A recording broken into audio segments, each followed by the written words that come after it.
પાનના ગલ્લાની આડમાં ધમધમતા નશાના નેટવર્કનો સુરત પોલીસે કર્યો પર્દાફાશ। દીપકસિંહ રાજપૂત નામનો આરોપી ઉધનાના પ્રભુનગર પ્લોટ નંબર 192 વિસ્તારમાં પાનના ગલ્લાની આડમાં ગાંજાનું વેચાણ કરતો હોવાની સર્વેલન્સ ટીમને બાતમી મળી હતી।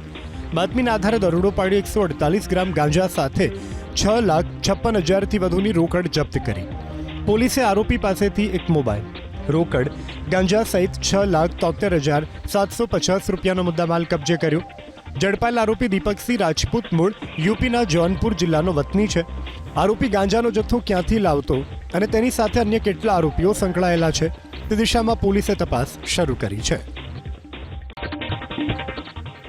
પાનના ગલ્લાની આડમાં ધમધમતા નશાના નેટવર્કનો સુરત પોલીસે કર્યો પર્દાફાશ।